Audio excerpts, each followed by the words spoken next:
रई रई रई रई रई रई रई।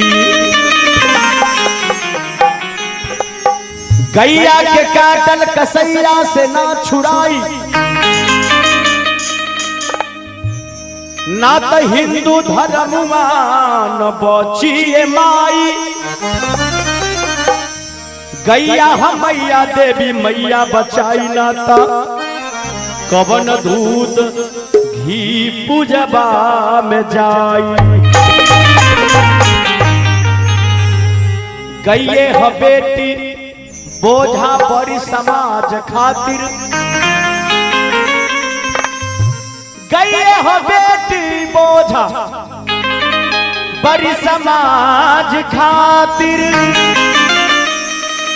जन्मी है न बेटी तके अरे सृष्टि बचाई।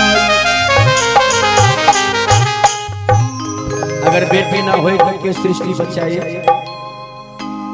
बड़ा सुंदर कवि का भाव लगल बा। एगो भक्त माई के द्वारा पे जाए के माई से कहता जे ए माई कलयुग के दशा बड़ा खराब चलता, चारों तरफ अनहरिया छोले बा। ए माई का कहता, ए हो हरिनाथ, ए हो विकास, ए हो संतोष। जौना माई वही बेटी लक्ष्मी बा, वही बेटी दुर्गा बा, वही बेटी काली बा।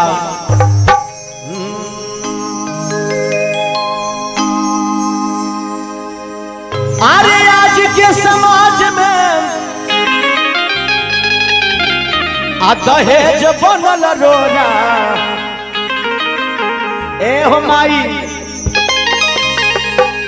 अरे आज के समाज में दहेज बनल रोना। ए भैया बिकाता ये माई बीए पास घोड़ा, बिकाता ये माई बीए पास घोड़ा। अरे आज के समाज में, आज के समाज में दहेज बनल रोड़ा। बिकाता ये माई बीए पास घोड़ा, बिकाता ये माई बीए पास घोड़ा।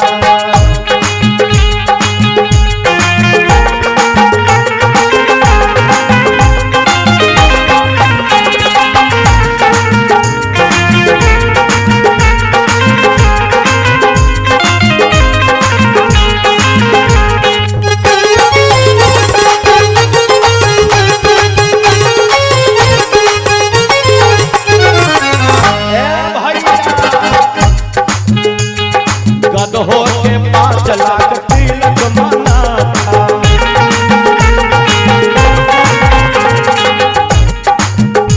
अरे गदहो के 5 लाख तिलक मनाता। दहेज कारण बेटी मारे पंखा में टंगाता। अरे गदहो के 5 लाख तिलक मांगाता, दहेज कारण बेटी अरे पंखा में टांगाता।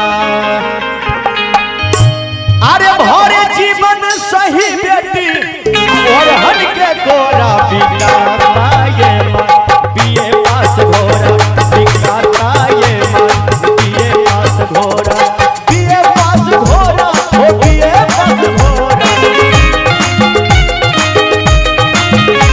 बिकाता ये माई बीए पास घोड़ा, बिकाता ये माई बीए पास घोड़ा।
दहेज बेकारण दिया